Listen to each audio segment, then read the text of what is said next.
sección de Momento Decisivo, con la enseñanza bíblica del Dr. David Jeremiah. En los próximos minutos, el Dr. David Jeremiah le hablará sobre la emocionante experiencia de Esther. Confiamos en que el estudio de esta consagrada mujer le dará fortaleza y estímulo y le llevará a un nuevo momento decisivo en su vida. El nombre de Dios no aparece en el libro de Esther, pero la mano de Dios está por todas partes. Al estudiar el libro de Esther, usted verá que Dios está en alguna parte no visible gobernando y dirigiendo cada circunstancia de la vida. El cuidado providencial de Dios para su pueblo se evidencia con todo cuidado en esta experiencia emocionante de la reina Esther. Y ahora con ustedes nuestro maestro, el Dr. David Jeremiah, para introducir el programa de hoy. Empezando en Esther 9:17. Esto fue en el día 13 del mes de Adar, y reposaron en el día 14 del mismo, y lo hicieron día de banquete y de alegría.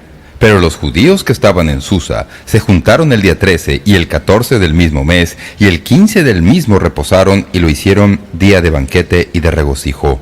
Por tanto, los judíos aldeanos que habitaban en las villas sin muro hacen a los 14 del mes de Adar el día de alegría y de banquete, un día de regocijo, y para enviar porciones cada uno a su vecino. Y escribió Mardoqueo estas cosas, y envió cartas a todos los judíos que estaban en todas las provincias del rey Asuero, cercanos y distantes, ordenándoles que celebrasen el día 14 del mes de Adar y el 15 del mismo, cada año, como días en que los judíos tuvieron paz de sus enemigos, y como el mes que de tristeza se les cambió en alegría y de luto en día bueno, que los hiciesen días de banquete y de gozo, y para enviar porciones cada uno a su vecino y dádivas a los pobres. Y los judíos aceptaron hacer, según habían comenzado, lo que les escribió Mardoqueo. El libro de Esther, que hemos estudiado en los mensajes pasados, es un libro acerca del antisemitismo.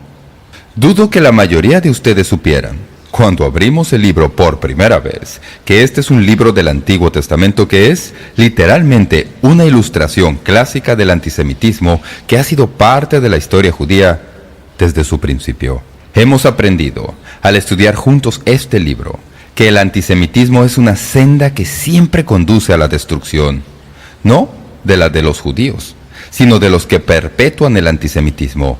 La historia de Amán y los Amanes de estos días son muchos. Observen la historia y verán a muchos otros como él, como el faraón.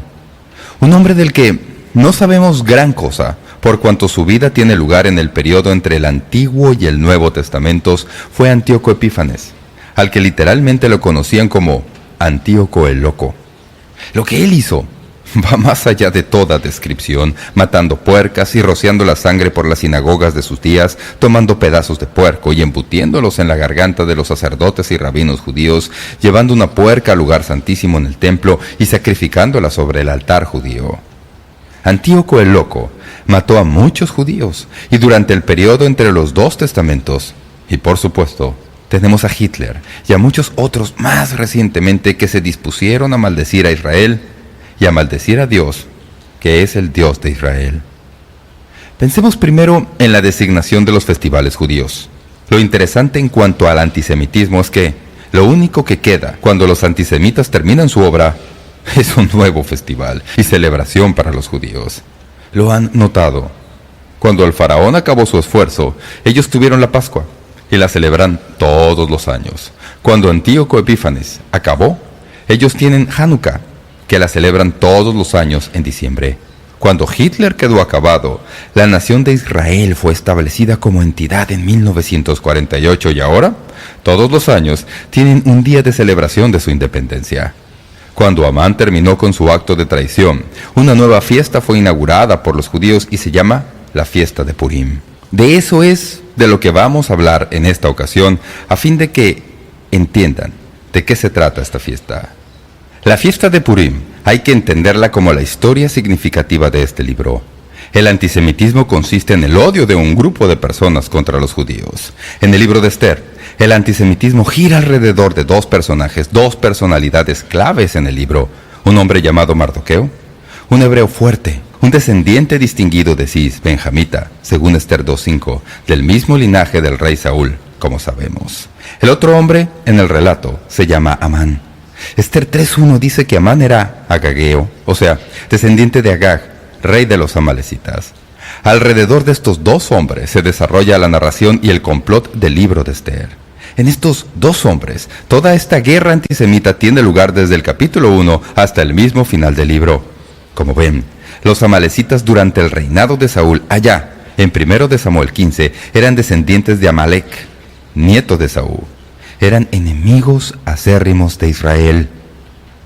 Ya he mencionado antes que continuaron con la antigua rencilla de Saúl contra Jacob, de Saúl contra Israel. En los días de Moisés y Josué, los amalecitas atacaron a los israelitas cuando ellos venían sin armas al pasar por el desierto del Sinaí. El Señor nunca olvidó lo que los amalecitas habían hecho. El Señor puso sobre ellos la maldición de exterminar su memoria bajo el cielo, Deuteronomio 25:19. Saúl tuvo la oportunidad, bajo el liderazgo del profeta Samuel, de ejecutar esa maldición y acabar con los amalecitas, acabar con eso de una vez por todas, pero fue desobediente. Recordarán toda la experiencia de 1 de Samuel 15, en donde Samuel llega y dice: ¿has terminado con lo que Dios te dijo que hicieras? Y él dijo: el trabajo está hecho. Y Samuel dijo: pues, ¿qué balido de ovejas y bramido de vacas es este que yo oigo con mis oídos?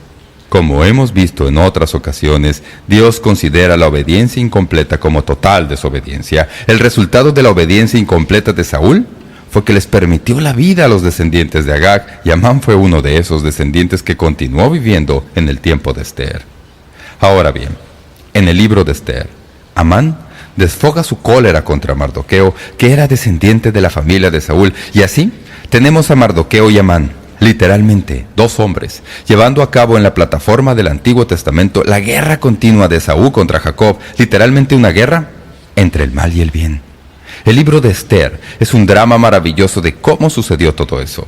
En el capítulo 1 aprendimos cómo la reina de Persia, una mujer llamada Vasti, recibió un día de parte de su esposo borracho la orden de que se presentara para exhibir sus encantos delante de todos sus amigos que habían venido a una gran fiesta en el palacio.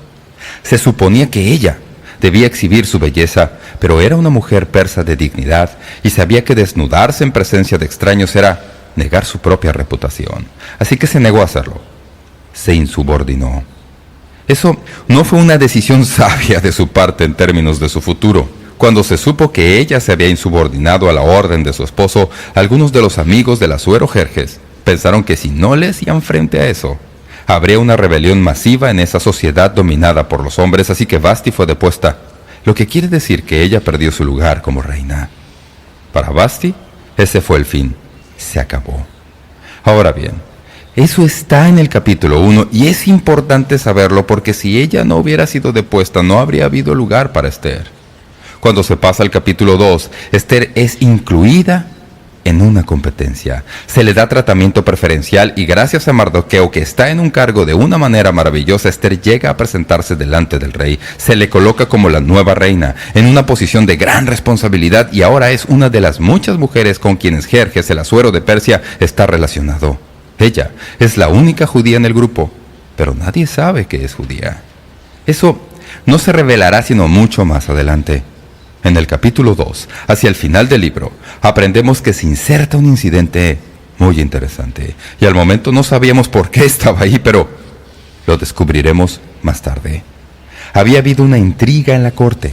Como recordarán, había algunos que trataron de usurpar y rebelarse contra Asuero. Mardoqueo se enteró. Se lo dijo a Esther. Esther fue al rey y le dijo: oye, tienes un par de individuos entre tus servidores que quieren cortarte la cabeza, así que será mejor que atiendas eso. El rey lo atiende, su vida queda librada y no se vuelve a oír nada más al respecto. De cierta manera eso queda almacenado en el libro, escrito en las crónicas, por así decirlo. Cuando se llega al capítulo 3, uno halla que se introduce a otro hombre en el relato, que es denominado primer ministro de Persia. Es un hombre llamado Amán. Él se abrió paso con artimañas al corazón del rey y se le da poder especial. Este poder le es dado de tal manera que había que tratarlo como príncipe o como Dios, y se esperaba que todos se postraran ante él. Todos lo hacían, excepto un pequeño judío llamado Mardoqueo que no le hacía reverencia. Eso enloquecía a Amán. No podía soportar el hecho de que Mardoqueo no se postrara delante de él. Se sentía tan abrumado por su envidia y su cólera que finalmente decidió que tenía que darle su merecido a Mardoqueo, el judío. En el proceso, decidió que si iba a darle su merecido a Mardoqueo, un judío, y que si Mardoqueo no se postraba delante de él, probablemente habría otros judíos que tampoco se postrarían delante de él, así que si iba a darle su merecido a uno, bien podría darle su merecido a todos ellos. Así que fraguó toda esta trama para destruir a todos los judíos en Persia. Determinó aniquilar al pueblo judío. Amán echó suertes para lograr la dirección de los dioses persas y así saber cuál sería la mejor fecha para la aniquilación de los judíos. Echó suertes. Amán fue al rey, como lo hemos visto, y le pidió autorización para dictar el decreto. Al presentar el caso, Amán bosquejó la solución de que habría un proceso masivo de exterminación por toda Persia y que todos los judíos debían ser exterminados. En el proceso, el rey recibiría 10,000 talentos de oro y más de 10 millones de onzas de plata para el tesoro real. Por supuesto, como hemos visto, el rey acababa de volver de una guerra muy costosa contra los griegos y su tesoro estaba muy vacío, así que el pensamiento de recibir todo ese dinero en su tesoro le cegó a lo que realmente estaba teniendo lugar. Y no se olviden, él no sabía que su reina favorita era judía. Así que la palabra fue a todos los príncipes, a todas las provincias, que se mataría a todos los judíos, jóvenes y viejos, mujeres y niños, en un mismo día, el día 13 del mes 12º, llamado el mes de Adar, para apropiarse de sus bienes como botín. Ester 13. Así, se dictó un decreto para exterminar a los judíos. En los capítulos 4 y 5 del libro, aprendemos que Mardoqueo se entera de esto, y fue a hablar con Ester. Le dijo a Ester que ella había sido colocada en ese cargo de prominencia dentro del gobierno persa y que Dios la había puesto ahí. La expresión en el versículo es, para esta hora. Mardoqueo le dijo a Ester, vas a tener que presentarte ante el rey Asuero, vas a tener que ir a ver a Jerjes, vas a tener que abogar la causa de tu pueblo. Ester quedó aterrada por el pensamiento porque no había estado con el rey por 30 días. Presentarse ante el rey sin haber sido invitado era muerte certera. A ella no le interesaba morir. Mardoqueo le dijo, si no vas a hablar al rey y abogar por nuestro pueblo, puedes estar segura de que no vas a vivir mucho tiempo después. De todas maneras, si no conseguimos que este edicto se revoque, todos los judíos en el reino van a morir. Cuando sepan que tú eres judía, también vas a morir. Ester le pide que oren y que ayunen y determina correr el riesgo. Como saben, fue al patio interior del palacio esperando que el rey le extendiera el cetro y le permitiera presentar su petición, lo cual, por supuesto, él hizo. Cuando ella se presentó delante del rey, ¡qué mujer más astuta e ingeniosa fue! El rey le preguntó qué quería. Ella fue una mujer sabia y muy astuta. No le dijo al rey lo que quería cuando se lo preguntó la primera vez. Le dijo en esencia, lo que en realidad quiero es que vengas al banquete conmigo hoy, que ya he preparado para ti y para Amán, tu primer ministro, por supuesto. Cuando llegaron al banquete, el rey le dijo a Ester, ¿qué es lo que quieres? Y Ester dijo, bien, lo que en realidad me gustaría es que tú vinieras a otro banquete mañana y ahí te diré lo que quiero. No entendemos estos dos banquetes sino hasta que leemos los capítulos 6 y 7 y descubrimos que había un propósito muy importante del que probablemente Ester ni siquiera sabía. La noche entre los dos banquetes, recuerden que dedicamos un mensaje al insomnio divino, el rey Asuero vuelve a su palacio esa noche y trata de dormir, pero no puede.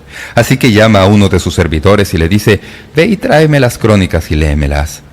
Cuando hablamos de eso, comentamos que hizo eso porque no hay nada más aburrido que leer las crónicas y tal vez eso tenía el efecto de hacerlo dormir. Pero desde entonces he revisado mi opinión al respecto. Pienso que el rey quería leer las crónicas porque pensó que en las crónicas estarían escritas todas las cosas maravillosas que él había hecho y pensó que eso sería un gran apuntalamiento para su ego. Quería que le leyeran todos sus grandes logros. Así que le trajeron las crónicas y empezaron a leérselas y por supuesto, como saben, eso nos hace retroceder a aquel detalle insertado antes sin ningún otro significado. Mientras le leían las crónicas, leyeron el relato de cómo Mardoqueo le había salvado informándole por intermedio de Ester del golpe de estado que estaban planeando contra su vida. Jerjes le dijo a uno de sus servidores, ¿se ha hecho algo para recompensar al hombre que me salvó la vida? Miraron en los registros y hallaron que no se había hecho nada. Él dijo, pues bien, Tenemos que recompensar a este individuo. Tenemos que hacer algo para recompensar a Mardoqueo que me salvó la vida. Mientras piensa en esto, se entera de que en el patio exterior está su primer ministro, Amán, quien detesta a Mardoqueo. Le hace entrar y empieza a hablarle de un hombre que es muy importante para él y le dice a Amán, ¿qué se debería hacer por un hombre a quien verdaderamente quiere honrar? Por supuesto, Amán, con su ego, siendo lo que es, pensó con certeza que el rey estaba hablando de él, así que desplegó la alfombra roja para sí mismo. En verdad, sugirió que lo que debería hacerse era algo abrumador, dijo. Para el varón cuya honra desea el rey, traigan el vestido real de que el rey se viste y el caballo en que el rey cabalga, y la corona real que está puesta en su cabeza, y den el vestido y el caballo en mano de alguno de los príncipes más nobles del rey, y vistan a aquel varón cuya honra desea el rey, y llévenlo en el caballo por la plaza de la ciudad, y pregonen delante de él, así se hará al varón cuya honra desea el rey. Amán está preparando su propio desfile real por toda la ciudad, y cuando él termina de decir todo lo que debería hacerse por tal hombre, el rey le dice, está bien, Amán, busca a Mardoqueo y llévalo por toda la ciudad. Ese tiene que haber sido el momento más terrible que el hombre jamás conoció. Tal vez incluso más doloroso que cuando lo colgaron en su propia horca, porque Mardoqueo era su detestado enemigo y ahora tiene que hacerlo desfilar por toda la ciudad diciendo, ¡viva Mardoqueo! ¡Viva Mardoqueo! El Señor, en efecto, tiene sentido del humor, ¿verdad? En el segundo banquete, cuando el rey le pregunta a Esther, ¿qué es lo que quieres?, Esther finalmente aboga por su pueblo. Le dice a Asuero que ella y su pueblo están en peligro. Esta es la primera vez que Asuero se entera de que Esther es judía. Ahora se da cuenta de que se ha dejado engatusar en el decreto elaborado por Amán con el anillo de sellar que Asuero le había dado y que no solo ponía en peligro a todos los judíos en el reino persa, sino que también ponía en peligro a su propia esposa Amadá. Jerjes queda aturdido y no sabe qué hacer, así que le dice a Esther, ¿quién es el responsable por esto? Cuando llego a este punto, siempre pienso en el profeta Natán. ¿Recuerdan cuando Natán confrontó a David? Extendió su dedo huesudo a la nariz de David y le dijo, tú eres el hombre. Pienso que Esther, en ese segundo banquete, se dio la vuelta, señaló a Amán y dijo, ahí está el enemigo de los judíos que está tratando de matarnos a todos. Me encanta el drama de este relato porque este es un momento tan insólito. El rey Asuero queda perplejo. No sabe qué hacer. Las escrituras dicen que se levantó y salió al huerto. Estaba tratando de poner rienda a sus emociones. Estaba muy molesto y enfurecido. Mientras él está ahí afuera, Amán sabe que esta es su última oportunidad de salvar su cuello. Así que empieza a suplicarle a Esther. Se acerca a ella y empieza a hablarle y a suplicar por su propia vida. Esther estaba reclinada en el sofá puesto que estaban comiendo. Ella estaba en la posición normal de una persona que se ha servido una cena excelente. Ella estaba en el sofá. Amán se acerca y empieza a suplicarle. Estuvo tan concentrado, procurando rogar por su vida, que se puso en el sofá con Esther. Justo en ese momento, el rey Asuero vuelve al salón. Le dice, no es suficiente que trates de matar a mi propia esposa, sino que ahora también estás tratando de violarla justo en mi propia casa. Ahí acabó todo para Amán. Ya podía darse por muerto. La horca que había construido el día anterior se vuelve lugar de muerte para él mismo. Así que lo cuelgan en esa horca de como 25 o 30 metros para que todos lo vean. Eso resolvió el problema de Amán, pero no resolvió el problema del decreto que se había extendido contra los judíos. Así que Mardoqueo ahora es colocado incluso en mayor poder. A Esther se le da la propiedad de Amán. A Mardoqueo se le da la oportunidad de revocar el decreto. En realidad, no podían revocarlo, sino dictar uno nuevo que sobreseyera el anterior, porque ustedes saben cómo es la ley de los medos y los persas. No se puede cambiar lo que ya ha quedado escrito. Así que Mardoqueo y Esther preparan un nuevo decreto, y ese decreto se envía a todas las provincias de que en el día cuando se suponía que los judíos debían ser exterminados, podían defenderse, y vaya que se defendieron. Aprendimos en el mensaje pasado que presentaron un ataque tan abrumador contra los antisemitas del imperio persa que los nacionales se les unieron, y los judíos en esa ocasión mataron a 75,000 personas en 2 días. Los enemigos de los judíos quedaron eliminados. Los judíos quedaron con vida. Esther quedó con vida. De nuevo, Dios trastornó los esfuerzos de los que habían tratado de destruir a su pueblo. Recuerden lo que Dios le había prometido a Abraham allá en el capítulo 12 de Génesis. Bendeciré a los que te bendijeren, y a los que te maldijeren, maldeciré. Los únicos versículos de la Biblia que yo sepa que dictan política nacional son estos versículos. Permítanme decirles, amigos y amigas, que si no escuchamos a estos versículos, seremos como Amán y todos los demás como él, que han pagado un precio muy elevado por estar en el lado errado del pueblo de Dios, Israel. Ahora bien, la liberación de los judíos, en términos de sus vidas físicas, se había logrado. Y es tiempo de festejarlo. Dios es bueno para hacer fiesta. ¿Lo han notado? A veces pienso que las personas no entienden eso. A veces pienso que tenemos un cuadro de Dios de que Él es tan austero, que no se interesa ni en la alegría ni en la felicidad. Pero quiero decirles, cuando lleguemos al cielo todo eso va a quedar olvidado. Vamos a tener una celebración grandiosa y gloriosa. Así que tenemos, en segundo lugar, la descripción de la fiesta de Purim. Esto es celebración. Dios le dijo al pueblo que lo hicieran.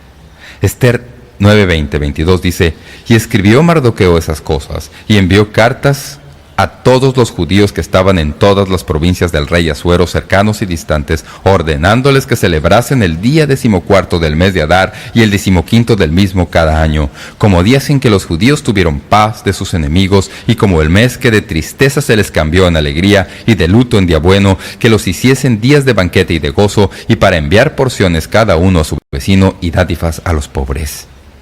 En otras palabras, ese fue el mes cuando todo dio media vuelta. En lugar de ser víctimas, eran los triunfadores. En lugar de ser los conquistados, fueron los conquistadores. En lugar de ser aniquilados, quedaron liberados. ¡Qué reversión! ¡Qué razón para festejar! De acuerdo al versículo 24 leemos: porque Amán, hijo de Amedata, Agageo, enemigo de todos los judíos, había ideado contra los judíos un plan para destruirlos y había echado pur, que quiere decir suerte, para consumirlos y acabar con ellos. Cuando echaron suertes para determinar el mejor día para destruir a los judíos, la expresión hebrea que es echar pur y la celebración de los judíos victoriosos en ese momento llegó a conocerse como la fiesta de Purim, como recordatorio del momento en que se echaron suertes para destruirlos y la suerte se volvió contra el destructor. Así que la fiesta de Purim ha llegado a ser parte de los festivales judíos hasta el día de hoy. Es una de las ocasiones más maravillosas de la historia judía. Purim es la palabra hebrea para suerte, y es un recordatorio de la suerte que fue echada por el perverso Amán para determinar el mes y día en el cual se debía matar a todos los judíos en Persia. Irónicamente, las suertes que fueron echadas para la destrucción de Israel acabaron siendo el mismo tiempo en el cual la nueva celebración nacional fue establecida debido a que habían sido victoriosos. A veces, a la fiesta de Purim se le conoce como fiesta de Esther. En uno de los libros que vienen entre el Antiguo y el Nuevo Testamento, los libros no canónicos, en el libro de Segundo Macabeos, se le menciona como el día de Mardoqueo. Purim conmemora la liberación del pueblo de Dios por parte de Esther y Mardoqueo. En tercer lugar, pensemos en las fechas de las fiestas de Purim. Quiero decirles, conforme nos acercamos a la conclusión de este libro, un poco más en cuanto a esta fiesta. Es realmente asombroso. Por lo general, se le celebra hacia finales del invierno. Es la última fiesta en el año del calendario judío. En el calendario judío tiene lugar el 14 del mes de Adar. No sabemos nada de lo que eso significa. Básicamente corresponde a la segunda mitad de febrero y principios de marzo. Es solamente un mes antes de la fiesta de la Pascua. En Jerusalén actual, Purim, se celebra el 15 de Adar, un día después que el resto del mundo. Esto es una conmemoración del hecho de que los judíos en la antigua Persia y en el palacio de Susa no dejaron de pelear contra sus enemigos sino al día siguiente. Recuerden que cuando Esther volvió al rey y le dijo: permíteme tener otro día más, dame un día más para acabar esto. Así que los judíos del palacio, de acuerdo a Esther 9:18, pelearon por un día más. Esto, hoy, en Israel, se conoce como Purim Susa, porque les recuerda el trabajo extra que fue hecho por los judíos en ese tiempo. Al leer el libro de Levítico, capítulo 23, en donde hay una lista de todos los festivales de Israel, no hallarán la fiesta de Purim. Es una fiesta que fue establecida mucho tiempo después de Moisés, pero, con todo, es una fiesta maravillosa y una manera interesante. Es el festival judío más conocido añadido al calendario de festivales desde los tiempos de Moisés. Si quieren verlo, donde está incluido, busquen conmigo el capítulo 9, versículos 17 al 19 que ya hemos leído. Ahora, observen el versículo 26. Por esto llamaron a estos días Purim, por el nombre Pur, y debido a las palabras de esta carta y por lo que ellos vieron sobre esto y lo que llevó a su conocimiento. Y el versículo 29 dice, y la reina Esther, hija de Abihail, y Mardoqueo el judío, escribieron con plena autoridad esta segunda carta referente a Purim. Luego noten los versículos 31 y 32. Para confirmar estos días de Purim en sus tiempos señalados, según les había ordenado Mardoqueo el judío y la reina Esther, y según ellos habían tomado sobre sí y sobre su descendencia para conmemorar el fin de los ayunos y de su clamor, y el mandamiento de Esther confirmó estas celebraciones acerca de Purim, y esto fue registrado en un libro. Aquí está la fiesta de Purim. Está ahí, en el libro de Esther. Los detalles de la fiesta de Purim son interesantes. A veces en la actualidad, al celebrar la fiesta, la celebran primero con un día de ayuno. ¿Recuerdan cuando Esther tenía que presentarse ante el rey y ella tenía tanto miedo y pidió que todos ayunaran? Así que hoy, a veces, los judíos, en preparación para la fiesta de Purim, observan un tiempo de ayuno, en conmemoración del tiempo cuando Esther ayunó, de acuerdo al capítulo 4, versículo 16. Durante la celebración de la fiesta, lo más prominente es la lectura del libro de Esther. Es algo muy interesante. Tienen un rollo de Esther escrito a mano y se lee en la reunión vespertina y luego se lee de nuevo al día siguiente durante el servicio matutino de la sinagoga. Al libro de Esther se le conoce como Megilá, rollo en hebreo. Es el más conocido de los 5 libros de la Biblia hebrea que se conocen como rollos. Estos rollos son breves y los leen en diferentes festivales, cada uno de ellos siendo leído en una fiesta diferente. Por ejemplo, el Cantar de los Cantares se lee en la fiesta de la Pascua. El libro de Ruth se lee en la fiesta de las semanas. El libro de Eclesiastés se lee en la fiesta de los tabernáculos. Y el libro de Esther se lee en la fiesta de Purim. Durante Purim, el mandamiento divino de borrar el nombre de Amalek se toma literalmente. Cuando se lee el nombre de Amán en el rollo de Esther, se recibe un rugido estruendoso y palmoteo de parte de los judíos. No solo palmotean, sino que abuchean, dan pisotones y hacen un estruendo con matracas especiales que traen a la fiesta. Hacen girar esas cosas y el ruido de traqueteo que produce es terrible. Así que van leyendo el rollo de Esther en la fiesta de Purim y cada vez que aparece el nombre de Amán, todos empiezan a palmotear y a lanzar abucheos y a dar pisotones y hacen tronar sus matracas. Eso es algo que hay que ver. ¿Les parece? ¿No les gustaría entrar como a escondidas al festival judío de Purim mientras están leyendo el libro de Esther y simplemente ver cómo sería todo eso? Vaya. Una tradición que es parte de esta celebración judía es que escriben el nombre de Amán en la suela de los zapatos. Mientras dan pisotones durante la lectura del rollo, el nombre de Amán literalmente queda borrado de la suela de los zapatos. Había otra tradición conocida como el ahorcamiento de Amán. Se trataba de hacer una efigie de Amán, que luego colgaban y quemaban. Esto quedó abandonado durante la Edad Media cuando se lanzó la calumnia antisemita de que los judíos estaban quemando la efigie de Jesús en la cruz durante la fiesta de Purim. Así que decidieron dejar de hacer eso. Cuando celebran la fiesta de Purim, recuerdan que tenían un enemigo y que Dios entregó a ese enemigo en sus manos. Hacen también otra cosa que a mí me gusta. Recogen una ofrenda. Pienso que eso es grandioso. Pienso que toda ocasión gozosa debe ir acompañada por una ofrenda. Antes de leer el rollo, se acostumbra a pasar un plato en la sinagoga para recordar el tiempo antiguo en el que cada uno de los hombres israelitas debía tener medio ciclo para el tratamiento del templo. Es interesante lo que hacen. Colocan monedas de plata en el plato que hacen circular. Cada uno coloca una ofrenda de dinero en el plato de manera que la moneda de plata entonces se vuelve suya y recogen las monedas del plato y luego de inmediato la vuelven a donar poniéndola en el plato, cumpliendo el mandamiento antiguo. La colecta, por lo general, se da para ayudar a los pobres, porque como notarán cuando se lee Esther capítulo 9, parte de la celebración era enviar algo a los pobres. Entonces, no solo dan este medio ciclo al templo, sino que es un tiempo de ofrendas. Notarán lo que dice en el versículo 22, que ellos debían enviar porciones cada uno a su vecino y dádivas a los pobres. Es un tiempo de ofrendar. toman porciones de alimentos y confituras y las llevan a los amigos.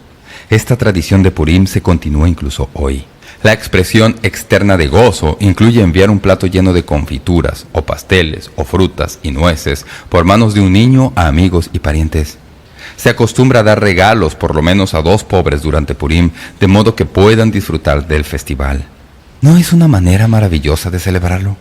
No solo toman en consideración su propia alegría, sino que miran a otros que tal vez no tengan lo que ellos disfrutan. A menudo pienso que esto es lo que sucede cuando traemos nuestras ofrendas de alimentos los domingos cuando celebramos la Cena del Señor. Nos acercamos para celebrar la Cena del Señor, que es nuestro gran festival de recordación. Y cuando venimos, traemos ofrendas para los pobres y las colocamos en una mesa especial. Es una gran tradición judía que celebran en este festival. Debido a algo que hacen durante la fiesta de Purim, el alimento más popular se conoce como hamantaschen. Estas son confituras o pastas triangulares deliciosas, rellenas con semillas de ajonjolí o mermelada de pasas. Su nombre se deriva de 2 palabras alemanas, una que significa semilla de ajonjolí y otra palabra que significa bolsa o paquetito.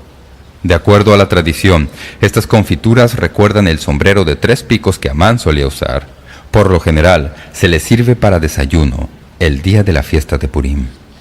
Hay otra comida que sirven en esa fiesta y que se llama kreplach. Son piezas triangulares de masa, rellenas de carne molida y cebolla picada. Se sirven en una sopa hirviendo espesa. Ese es un plato judío para Purim, así que se sirven estos alimentos. Es un tiempo de alegría. Es una de las fiestas más alegres del calendario judío porque fue un tiempo de gran gozo cuando Dios trastornó a los enemigos de los judíos y le dio victoria a su pueblo. A modo de aplicación, pensemos primero en lo que parece ser y lo que es real. Hay una maravillosa ironía en este libro y estoy seguro que ya la han notado y que no se puede escapar. Es decir, en todo el libro uno ve lo que parece ser y luego termina hallando lo que es real. Permítanme explicarles brevemente lo que parece ser y lo que es real, porque ahí es donde estamos, ¿verdad? Vivimos en un mundo en donde al parecer a menudo nosotros estamos del lado derrotado, pero sabemos que en realidad somos los vencedores. Vivimos en un mundo en donde a menudo parece ser que nosotros somos los que llevamos las de perder, pero sabemos, debido a que hemos leído el final del relato, que nosotros somos los triunfadores. Somos el pueblo de Dios. Somos reyes y sacerdotes en su reino. Piense en la ironía del libro llamado Esther por un momento. Amán hace una horca para Mardoqueo, pero él mismo acaba colgado en esa horca. Amán trata de solidificar su posición en el reino, pero ese cargo más bien le es dado a Mardoqueo. Amán trató de matar al pueblo de Mardoqueo, pero él y todos, sus 10 hijos, y todos los que aborrecían a los judíos fueron los que encontraron la muerte. Amán trató de exterminar la adoración del Dios verdadero que provenía que los hombres se postraran ante él, pero más bien muchos en la tierra se hicieron judíos, se hacían judíos, porque el temor de los judíos había caído sobre ellos. Esther 8:17. Cuando se lee este libro, es simplemente increíble la ironía que hay entre lo que parece ser y lo que es real. Como saben, me entusiasma mucho cuando leo eso porque yo soy como el resto de ustedes y tengo ojos de carne. Observo y veo lo que está sucediendo en el mundo y a veces se vuelve muy evidente que algo anda muy mal. Eso no es real. Lo que es real es Dios en su trono. Lo que es real es que Él tiene el control. Lo que es real es que en tanto que nosotros no siempre podemos entender lo que Él se propone, vamos a ganar. Somos vencedores y triunfadores en Jesucristo. Lo emocionante para el pueblo judío es que un día va a haber una liberación para su pueblo y no solo del peligro para sus vidas físicas. Viene un tiempo cuando todo Israel será salvado. No pretendo entender todo eso, pero sé que uno de los versículos que el pueblo de Israel lee del Antiguo Testamento durante la fiesta de Purim es un versículo que habla de la liberación última y que en realidad tiene en el hebreo la palabra Emmanuel, que es la palabra para Jesús. Dios con nosotros. La salvación de los judíos un día será lograda en forma completa, así como está siendo realizada de manera completa en las vidas de muchos hoy. Un joven judío vino una vez a hablar conmigo y me dijo: soy un judío completo. He confiado en Jesucristo como mi Salvador, pero Pastor Jeremiah, tengo una pregunta. Si Jesús vuelve, como usted ha dicho que va a venir. Mis padres han sido judíos toda la vida, históricamente ortodoxos, buenas personas judías. Si Jesús vuelve, ¿qué va a hacer de ellos? Hay ocasiones cuando uno simplemente quisiera inventarse una respuesta, pero yo no podía inventarme una respuesta. Le dije, ¿sabes? Todo el que va al cielo, vaya solo por una razón. Es por Jesucristo y su sangre derramada. Tus padres irán al cielo de la misma manera que tú vas al cielo, creyendo en el Señor Jesucristo como su Salvador personal. Él dijo, si no conocen a Jesucristo como su Mesías, ¿no irán al cielo? Le dije, así es. Nunca olvidaré lo que me dijo. Me dijo, había estado más bien renuente de hablarles porque sé que va a ser bien difícil, pero será mejor que lo haga, ¿verdad? Le dije, así es, será mejor que lo hagas, porque nunca sabes cuándo sonará la trompeta y se dejará oír la voz del arcángel. Escuchen, amigos y amigas, tenemos un maravilloso futuro con nuestro Señor, y el libro de Esther es otro recordatorio de que tenemos un Dios grande y soberano que tiene el control. Él cuidó a su pueblo durante ese tiempo de potencial aniquilación y continúa cuidando a su pueblo hoy. Él nos cuida a nosotros, que somos el Israel espiritual, y damos gracias a Dios por eso. Gracias por sintonizar Momento Decisivo. Esperamos que usted pueda tomar un momento para escribirnos una carta en respaldo del ministerio. Le agradecemos su correspondencia, y cuando escriba, aun si nos escribe por correo electrónico, sírvase a anotar claramente su nombre y dirección completa. Este mensaje corresponde a la serie completa de enseñanzas titulada Esther, para esta hora, en 11 discos compactos. Si desea solicitar una copia de este mensaje, puede hacerlo visitando nuestro sitio web, momentodecisivo.org, o escríbanos a la dirección que le damos enseguida.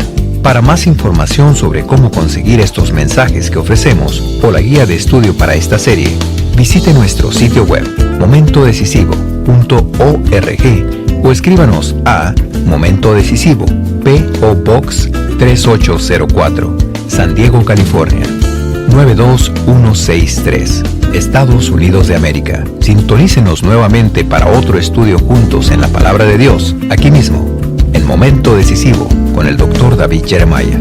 También puede escuchar Momento Decisivo cuando guste en nuestra página de internet, ubicada en momentodecisivo.org.